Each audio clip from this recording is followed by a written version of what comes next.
$230 million. That is what the Cleveland Browns handed Deshaun Watson to be their savior. Every single penny of it guaranteed.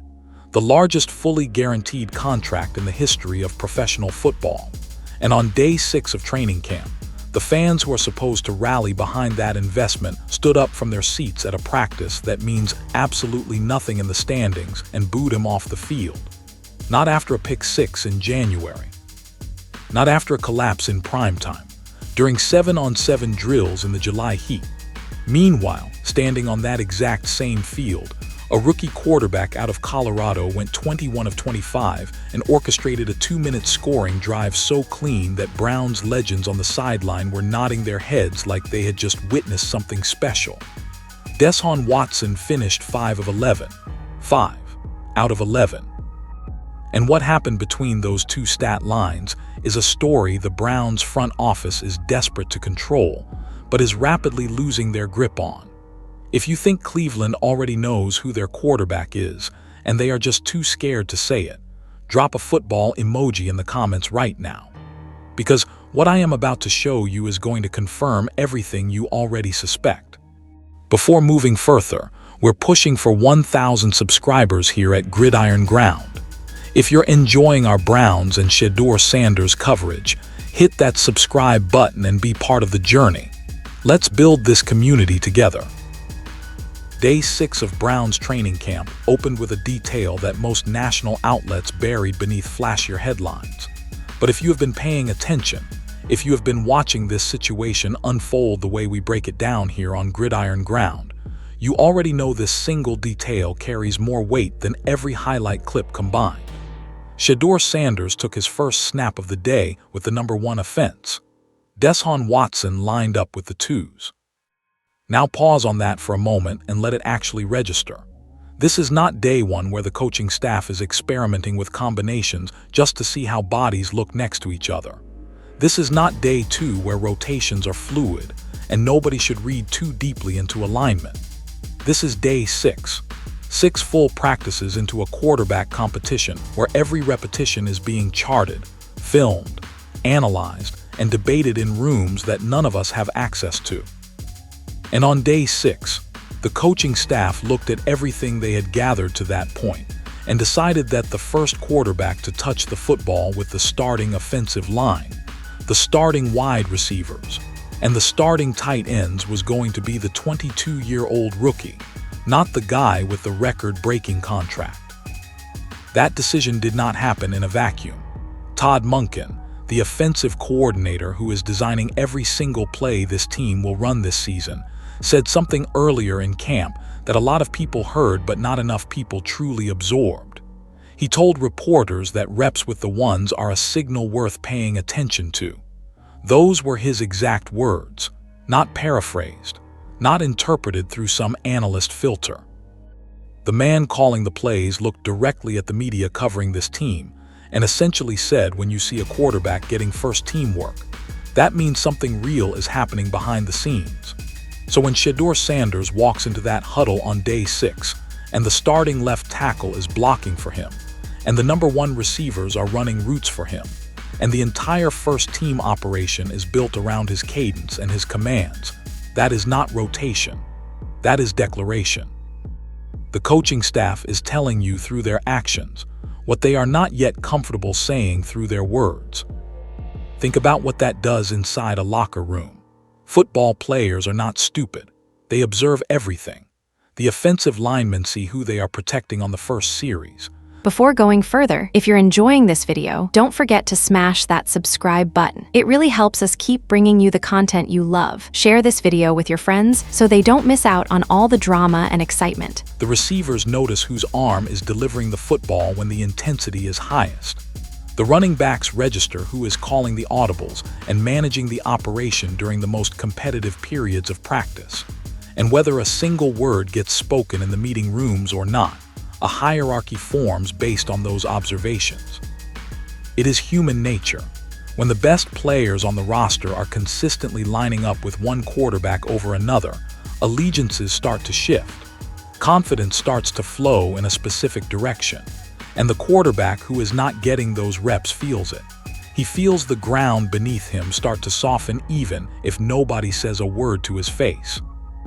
Watson is losing more than repetitions right now. He is losing the invisible authority that comes with being the presumed starter. Every practice where Shedeur gets first team work and Watson does not, the perception gap widens. Not just among fans scrolling social media, not just among analysts filling airtime on television. Among the 52 other men in that locker room who need to believe in whoever is leading them into September. That belief is eroding for Watson, and it is building for Shedeur at a pace that the organization clearly did not anticipate when this camp opened. This is exactly why Gridiron Ground exists. The mainstream coverage gives you the box score and the recycled talking points. We are tracking the decisions that actually predict outcomes, the rep distribution, the coaching signals, the locker room dynamics that determine who wins a job before the announcement ever gets made. If you are not subscribed yet, you are flying blind through the most important quarterback decision this franchise has faced in a generation. Hit that button right now because the signals are everywhere, and we are reading every single one of them for you. Every quarterback who enters the NFL draft carries a scouting report that clings to him like a shadow. For some prospects, the criticism is about arm strength. For others, it is processing speed or leadership questions, or how they handle adversity when the pocket collapses. For Shedeur Sanders, the knock was painfully specific and almost universally agreed upon by every evaluator who studied his college tape. He bails out of the pocket too early. He drifts laterally at the first hint of pressure, instead of climbing the ladder and delivering from inside the structure. He does not trust his protection enough to hang in there when the rush starts closing in around him. That criticism appeared in virtually every pre-draft breakdown you could find on Shedeur Sanders. It was the one consistent flaw that even his most passionate supporters had to acknowledge existed. And for a lot of young quarterbacks entering this league, those pre-draft labels become permanent. They follow you from your first training camp through your second contract negotiation, and sometimes all the way to the end of your career. Some guys spend 4 or 5 seasons trying to correct mechanical tendencies that got embedded during their college years and never fully succeed. Shedeur Sanders started erasing his label in week 1. On day 6, there was a rep during team drills that told you everything you need to know about where this young man is in his development. The pocket compressed from the edges. The defensive ends were working upfield and the space inside the tackle started to shrink. In college, this is exactly the moment where Shedeur would have drifted toward the sideline and tried to create a throw from outside the structure. But on this rep, he did something different. He stepped up. He climbed the pocket with his eyes still locked downfield. He trusted the interior of his offensive line to hold their ground, and he delivered a strike to Gage LaVar-Arrington that was accurate, on time, and thrown from exactly the spot in the pocket where the coaching staff has been drilling him to operate. If you do not understand why a single rep like that matters more than a 60-yard highlight throw, let me explain it clearly. Before going further, if you're enjoying this video, don't forget to smash that subscribe button. It really helps us keep bringing you the content you love. Share this video with your friends so they don't miss out on all the drama and excitement. That rep is proof that the coaching is landing. That rep is evidence that Shedeur Sanders possesses the one quality that separates quarterbacks who develop into franchise cornerstones from quarterbacks who flame out after 2 seasons. Coachability. The willingness to hear a specific criticism, internalize it without ego getting in the way, and then demonstrate visible correction in a live practice environment within days of receiving the instruction. Todd Monken and his staff clearly identified the pocket tendency on film during the pre-draft process. They sat Shedeur down, showed him the plays where he drifted unnecessarily, explained the mechanical adjustments he needed to make, and then watched him go out on the practice field and execute those adjustments against a live rush, with real consequences attached to every decision. That feedback loop, identify, instruct, execute, is the entire foundation of quarterback development at this level. And the speed at which Shedeur is moving through that loop is generating real excitement inside the building among the people who understand what they are watching. Arm talent does not separate the elite from the average in this league. Every quarterback in an NFL meeting room can spin the football. Every single one of them possesses the physical tools to make throws that would leave normal human beings staring in disbelief. The dividing line is between the ears. It is the mental willingness to tear down a habit that has worked well enough to get you drafted and rebuild it from scratch, because a coaching staff you have known for 2 months told you there is a better way. That requires humility. That requires trust. That requires an internal confidence so deep that you can admit a flaw without feeling like it diminishes who you are as a player. Shedeur showed all of that on 1 rep.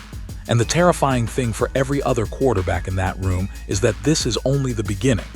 If he is already correcting his biggest weakness 6 days into camp, what does this kid look like after 6 weeks of coaching?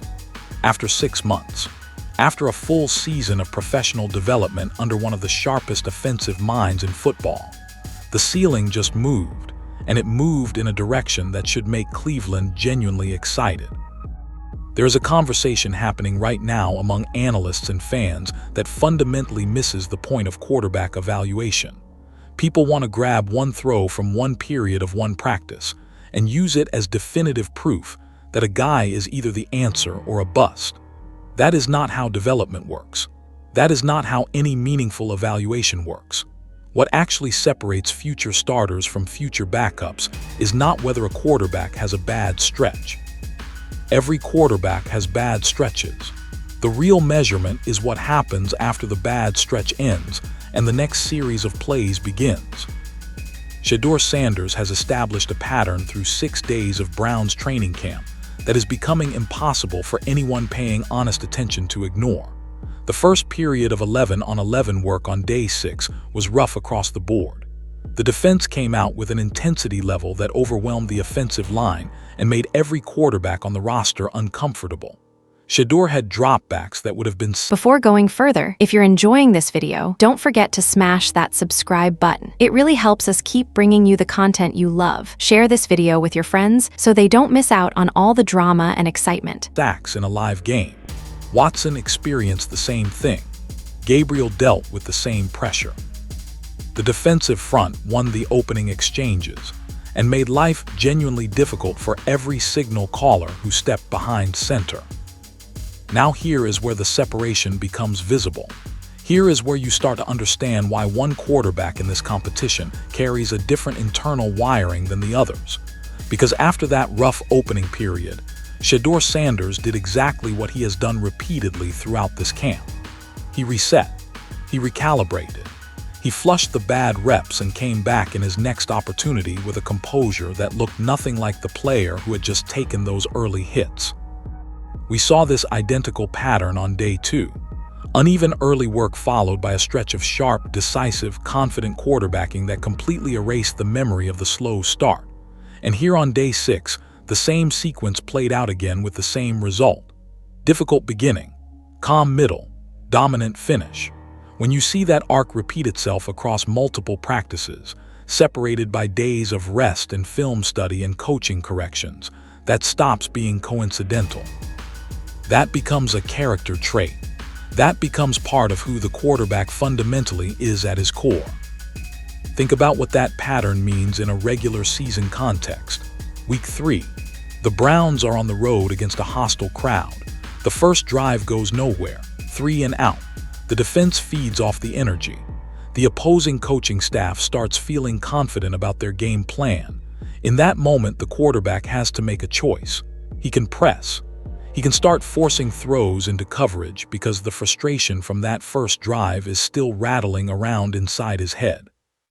Or he can flush it entirely, walk back out for the second drive with a completely clean mental slate, and execute the offense like the first series never happened. Shedeur Sanders has shown you 6 days into his professional career which category he falls into. He does not spiral after a rough start. He does not let one bad period contaminate the rest of his day. He possesses an internal reset button that allows him to compartmentalize negative experiences in real time and move forward without carrying the emotional residue of a bad play into the next snap. That quality cannot be installed through coaching. You can teach footwork. You can teach pre-snap reads. You can teach progression sequences and timing routes and pocket mechanics. But that internal resilience, that ability to absorb a punch and respond with better football instead of worse football, that lives somewhere deeper than any playbook or coaching session can reach. It is wired into the competitive DNA of the player himself. And this is exactly the kind of detailed developmental tracking you get when you follow Gridiron Ground. We are not chasing highlights. We are identifying patterns that Before going further, if you're enjoying this video, don't forget to smash that subscribe button. It really helps us keep bringing you the content you love. Share this video with your friends so they don't miss out on all the drama and excitement. Predict future performance. The mainstream outlets will show you the completions. We show you the mental architecture behind those completions and why it matters more than the throw itself. If you are watching this and you still have not subscribed, I genuinely do not know what you are waiting for. This competition is accelerating faster than anyone predicted, and the patterns we are tracking right now are going to look prophetic when the starter gets announced. Subscribe and turn on notifications, because the next practice report could be the one that changes everything. There comes a point in any evaluation where you stop listening to narratives and start watching the football itself. Forget the contract. Forget the family name. Forget the draft position and the media circus and every opinion floating around the internet. Just watch the throws. Because on day 6, Shedeur Sanders let the football do every bit of talking, and the message it delivered was loud enough to echo through every hallway in that facility. The first connection that jumped off the practice field was a sideline strike to Isaiah Bond. This was not some soft toss to a wide-open receiver jogging through a busted coverage. This was a tight window throw along the boundary, where the margin for error was essentially non-existent. 1 inch too far outside, and the ball sails out of bounds for an incompletion. 1 inch too far inside, and the defensive back has a realistic chance at making a play on the football. Shedeur put it in the only spot where his receiver could catch it, and a defender could not. Bond did the rest with a toe tap that kept both feet in bounds. That kind of ball placement does not show up on a stat sheet as anything more than a single completion.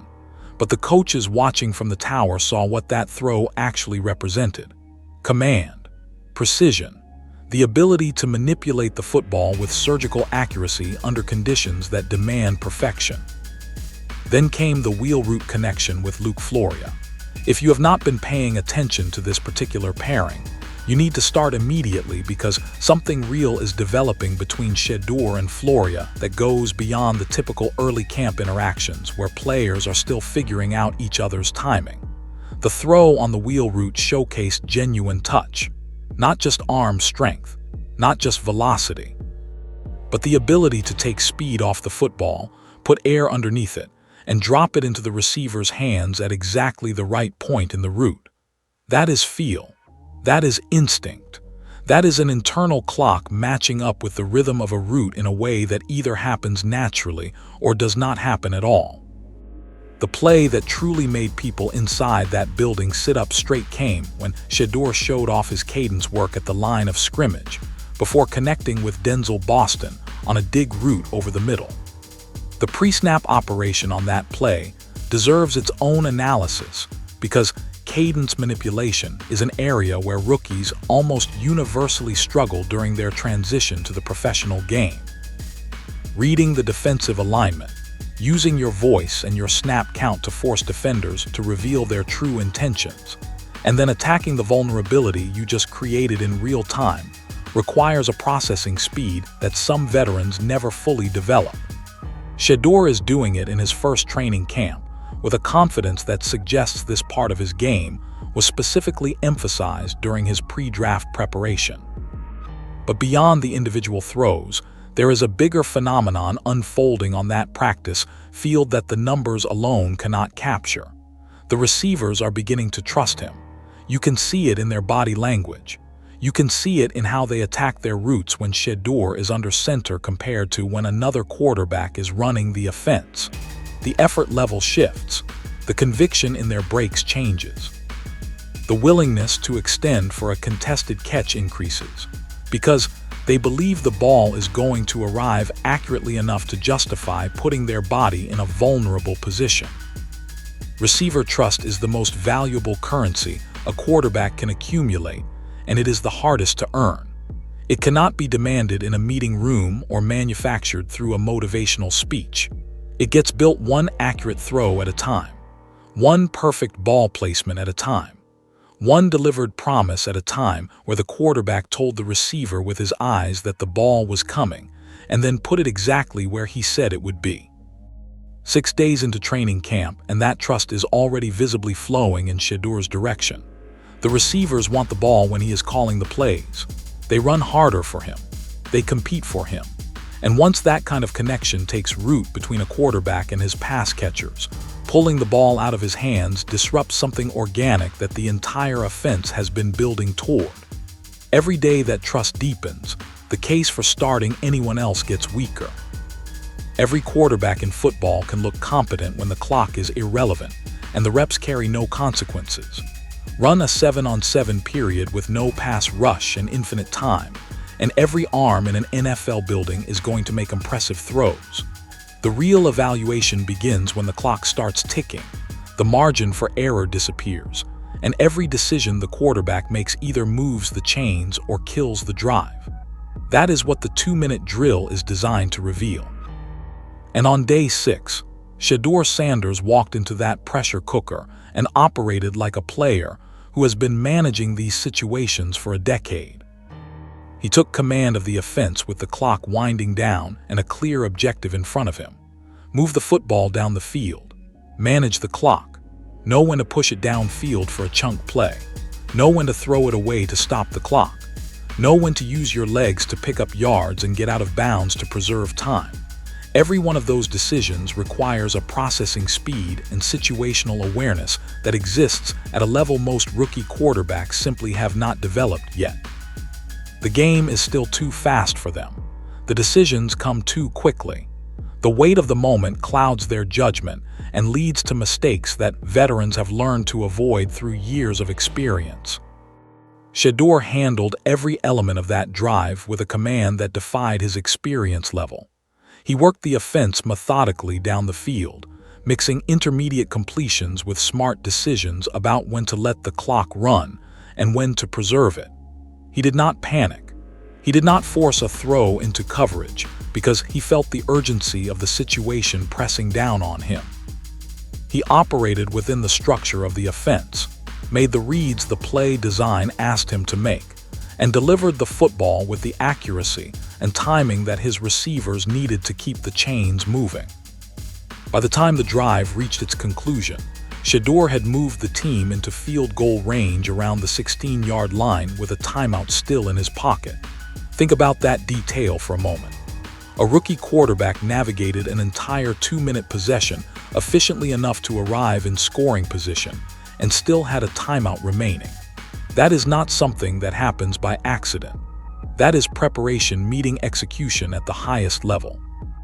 That is a young quarterback who studied the clock management, principles his coaches taught him, and applied them under the exact conditions those principles were designed for. He used that final timeout to set up the field goal unit. Andre Smith came out and knocked through a 35-yard attempt. Scoring drive complete. Mission accomplished. And what happened on the sideline immediately after told a story that the coaching staff probably did not intend to make public. Duce Staley walked directly over to Shedeur and congratulated him on the way he managed that entire possession. Staley has been around professional football long enough to have seen hundreds of quarterbacks attempt exactly what Shedeur just executed. The fact that he felt compelled to personally acknowledge the performance tells you how the people inside that building graded what they just witnessed. Even more significant was the reported reaction of Bernie Kosar, the Browns legend who quarterbacked this franchise through some of its most iconic moments, was watching from the sideline with the kind of evaluative eye that only comes from having lived inside the position at the highest level. Kassar reportedly came away impressed with the entire sequence. When a man who understands the Cleveland Browns quarterback position better than almost anyone alive tells you the rookie looked like he belonged in that moment, the endorsement carries a gravity that no stat line or completion percentage can replicate.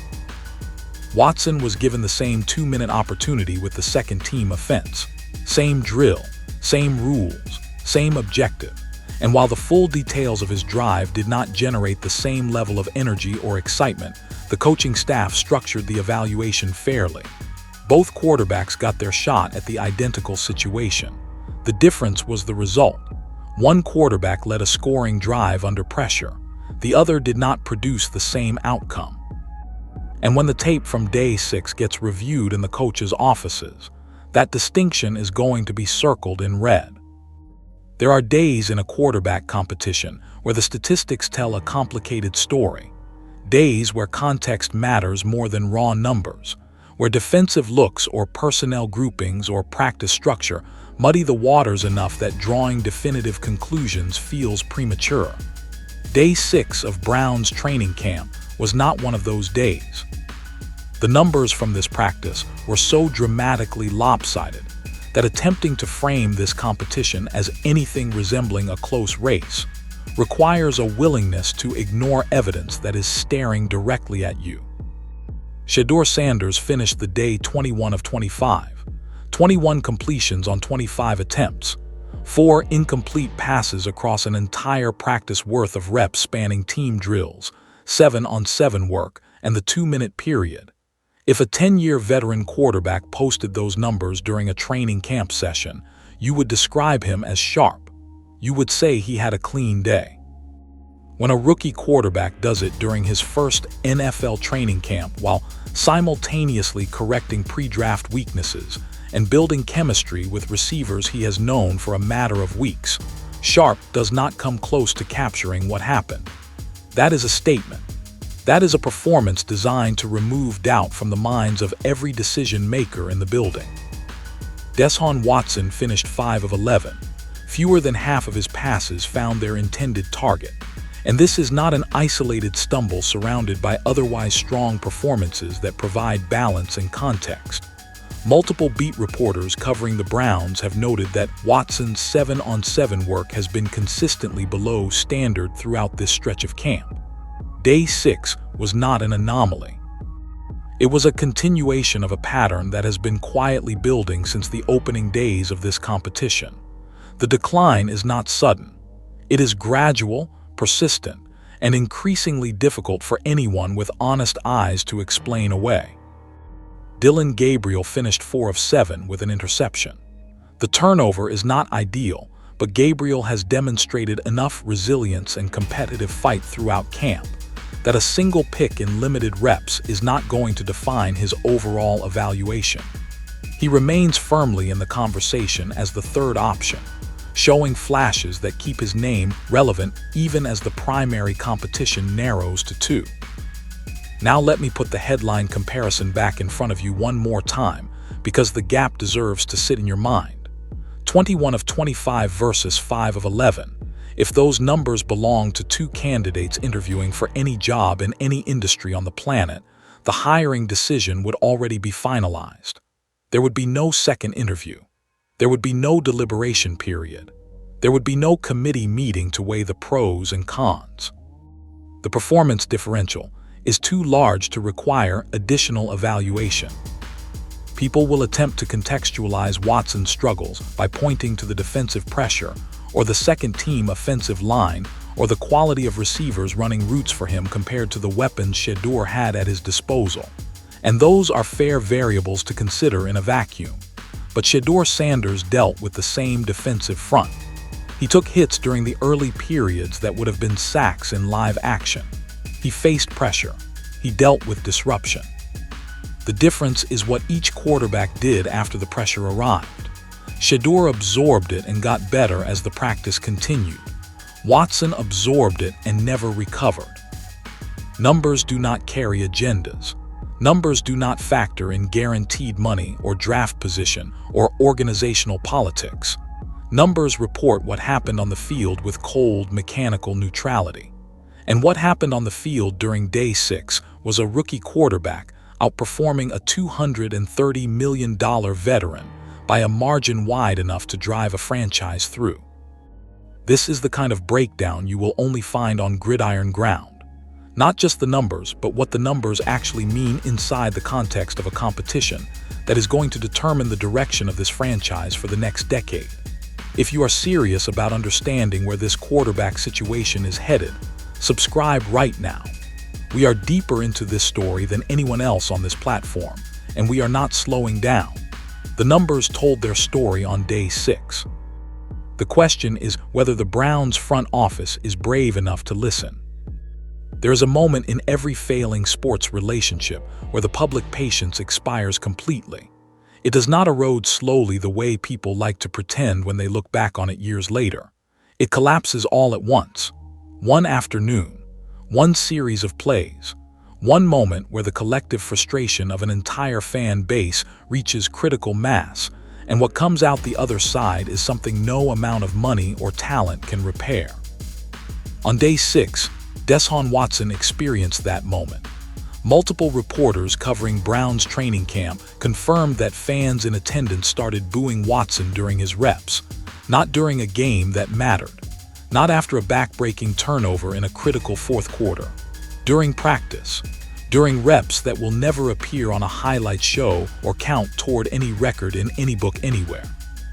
The people who drove to the facility and sat in summer heat because they love this football team watched what Watson was putting on the field and decided the only appropriate response was to let him hear their disappointment with their voices. The organizational implications of that reaction are staggering. When fans boo a road opponent, that is expected. That is part of the theater of professional sports. When fans boo a player on their own roster during a practice session, that is a relationship that has fractured beyond conventional repair. The goodwill is gone. The benefit of the doubt has evaporated. The willingness to blame the circumstances or the supporting cast or the injuries or the coaching has been exhausted completely. All that remains is the cold assessment that this quarterback is not good enough, and the vocal refusal to pretend otherwise. Now consider the position this puts the Browns' front office in. If they name Deshaun Watson the starting quarterback after everything that has transpired through 6 days of camp, after the stat line disparities, after the 2-minute drill results, after their own fans physically booing the man during a practice that carries zero competitive significance, the backlash will be immediate and overwhelming. This will not be limited to frustrated social media posts or angry segments on local sports radio. This will become a full-scale public relations crisis for a franchise that has already weathered more controversy around this specific quarterback than any organization should ever have to endure. The front office invested $230 million guaranteed in Watson. That financial commitment creates an almost gravitational pull toward justifying the investment regardless of what the evidence says. It is the sunk cost fallacy operating at the highest possible stakes. The money has already been spent. It cannot be recovered. The only rational decision is to evaluate the current situation based on current performance and make the choice that gives the team the best chance to win football games this season. But rationality and $230 million have a complicated relationship in professional sports. Think about what those boos do inside a quarterback's head. Watson has played in hostile environments throughout his career. He has stood in front of 60,000 opposing fans screaming for his failure and delivered under that pressure. But those were strangers.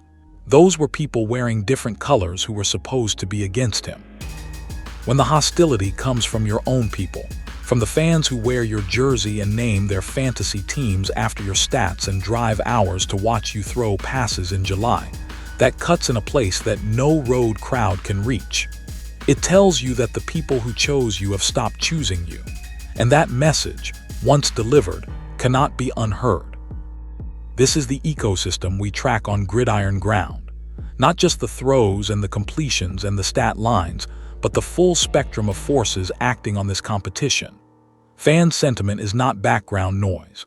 It is a variable that applies real pressure to coaching staffs and front offices and ownership groups who ultimately answer to the people buying tickets and jerseys and Sunday ticket subscriptions. The fans spoke on day 6. They spoke loudly and they spoke clearly. And the question now is whether the people running this franchise have the courage to listen, or whether $230 million is going to make them deaf to what everyone else in that building already hears.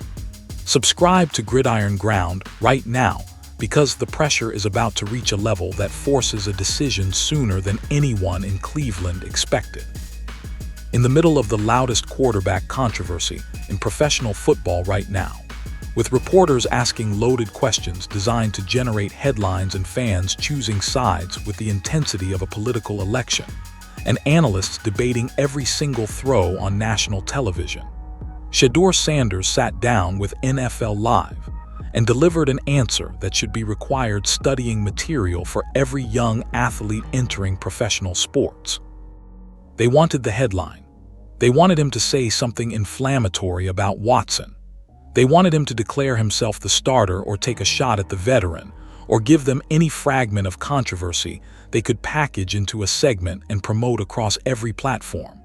And what Shedeur gave them instead was the most composed, mature, and psychologically revealing response a rookie quarterback could possibly deliver. He said it is him versus himself. Every single day he walks onto that practice field, the only competition that matters is the one happening inside his own mind. Can he be better today than he was yesterday?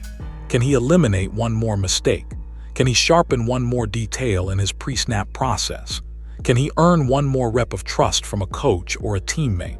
That is his measurement, not what Watson did on the field next to him. Not what Gabriel or Green accomplished with their respective opportunities. His only true opponent is the version of himself that showed up 24 hours earlier.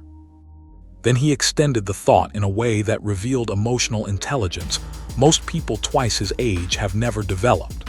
He acknowledged that Watson approaches every day with the same mentality, that Gabriel does the same, that every quarterback in that room is ultimately competing against their own standard rather than against each other. In his framework, the external competition is an illusion created by media and fans who need a narrative structure to process what they are watching. The real work is internal. The real battle is personal. And the quarterback who wins the most battles against himself is the one who will eventually emerge as the best option for the team. That mental framework is not just philosophically interesting. It is functionally superior to the alternative.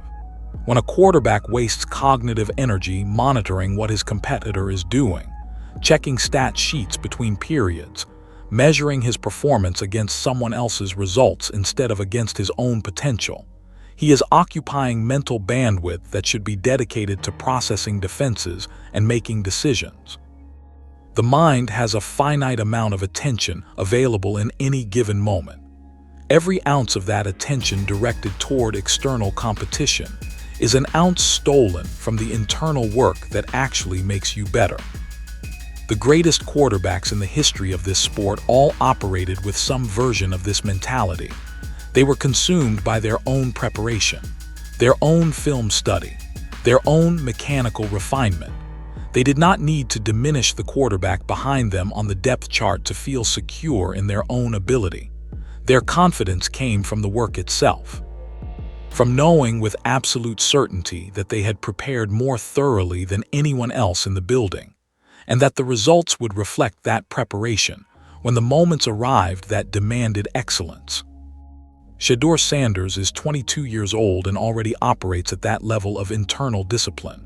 He is standing in the center of a hurricane right now, media spinning, fans roaring, a franchise watching every snap with $230 million worth of pressure riding on the outcome.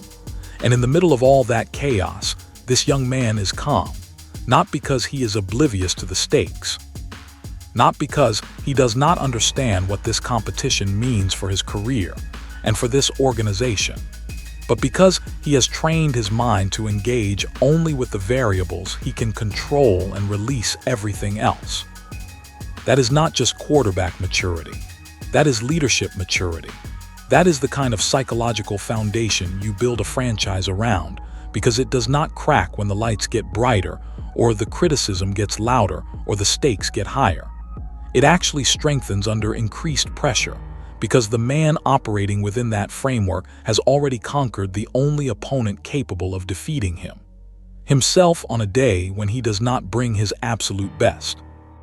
And after 6 days, he has brought his best more consistently than anyone else in that building. 6 days into Browns training camp, and the evidence is flowing in one direction with a current that is getting stronger with every practice. Shedeur Sanders is not simply competing for a starting job. He is systematically eliminating every justification the organization might use to keep him on the bench. He is correcting pre-draft weaknesses in real time. He is building organic chemistry with his receivers. He is delivering under 2-minute pressure with a composure that makes veterans look rattled by comparison. He is winning the trust of teammates and the admiration of franchise legends. And he is doing all of it while maintaining a psychological steadiness that makes you forget he has not played a single regular season snap in his life. The joint practice against Buffalo on August 20th and the preseason game on August 22nd represent the next major chapters in this unfolding story. Different defensive schemes, genuine competitive intensity, game speed evaluation that training camp reps simply cannot replicate. If Shedeur performs against the Bills the way he has performed through these first 6 days, the Browns are going to exhaust every remaining reason to keep this competition alive. So here is the question I want sitting in your mind tonight. What actually defines a franchise quarterback? Is it the contract? Is it the draft capital? Is it the name on the back of the jersey? Or is it the man who walks onto the field when the pressure is heaviest and absolutely refuses to let that pressure be bigger than him? Drop your answer in the comments. And remember, when the rest of the football world finally catches up to this story, Gridiron Ground had it first.